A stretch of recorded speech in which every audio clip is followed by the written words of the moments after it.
ng bayan, maasahan anumang panahon. Magandang oras po sa ating lahat. Narito ang update sa lagay ng panahon at sa binabantayan nating si Bagyong Aghon.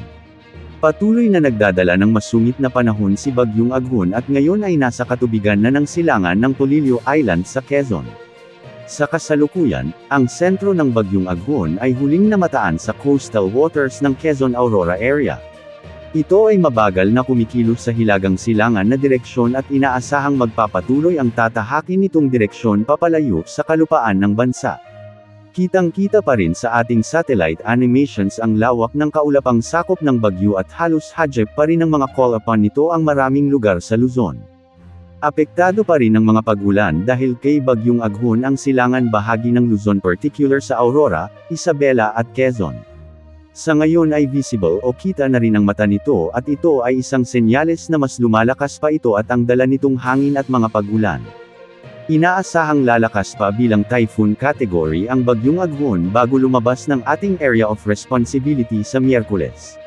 Sa kasalukuyan, nakararanas ng malalakas na pag-ulan ang malaking bahagi ng Luzon lalo na sa silangang bahagi ng Luzon.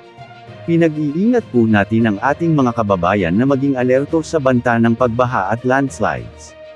Ayon naman sa forecast track nito na inilabas ng Pag-asa, si Bagyong Aghon ay patuloy na kikilos sa hilagang silangan patungo sa Philippine Sea. Hindi inaalis ang posibilidad na lumakas at maging typhoon category pa ito habang binabaybay ang silangang karagatan ng Quezon Province at Aurora sa mga susunod na oras. Samantala, ayon naman sa Japan Meteorological Agency, nasa typhoon category na si Bagyong Aghon ngayon. Ayon naman sa Joint Typhoon Warning Center ng Amerika, ang mabilis na paglakas o rapid intensification ay inaasahang magaganap sa na 24 hanggang 36 na oras dahil sa favorable environment ng bagyo, ang mababang temperatura sa ibabaw ng dagat, ang mababang wind shear. Ang peak na nito ay posibleng umabot sa 185 km per hour, bahagyang mas mataas kaysa sa nakaraang forecast dahil sa hindi inaasahang paglakas nito habang tumatawid sa kalupaan ng Calabarzon sa nakaraang 12 oras. Mula ngayong araw ng Lunes hanggang sa Miyerkules, ang Bagyong Aghon ay unti-unting bibilis ang kilos patungo sa hilagang silangan habang patuloy pa itong nakakapag-ipon ng lakas. Inaasahang aabot si Aghon sa typhoon category bukas ng hapon at maaaring lumabas sa ating area of responsibility sa Miyerkules.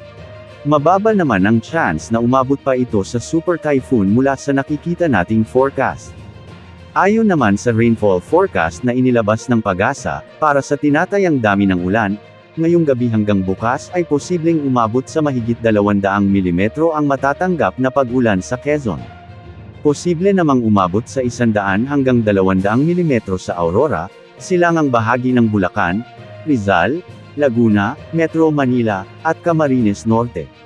Inaasahan ding babagsak ang 50 hanggang 100 mm ng ulan sa Nueva Ecija, nalalabing bahagi ng Bulacan, silangang bahagi ng Pampanga, nalalabing bahagi ng Calabarzon, Oriental Mindoro, Occidental Mindoro, Romblon, Berrias Island, kanlurang bahagi ng Camarines Sur, Cuyo Islands, Aklan, and Antique.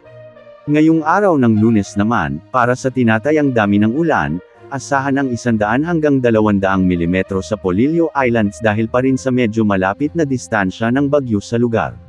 50 hanggang 100 mm naman sa silangang bahagi ng Isabela, Aurora, hilagang bahagi ng Quezon, silangang bahagi ng Bulacan at Rizal, at Camarines Norte.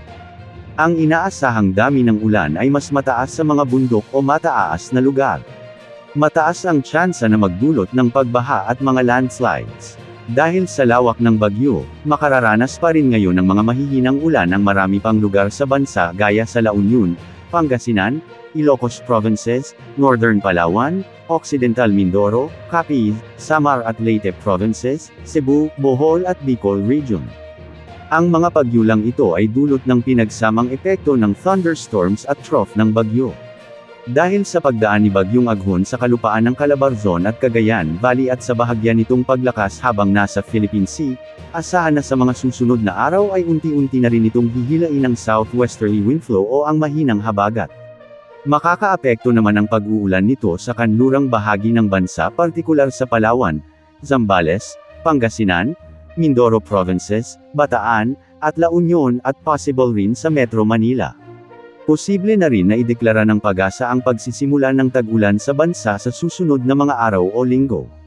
Yan ang update sa lagay ng panahon. Ito po ang weather update ng bayan, maaasahan anumang panahon.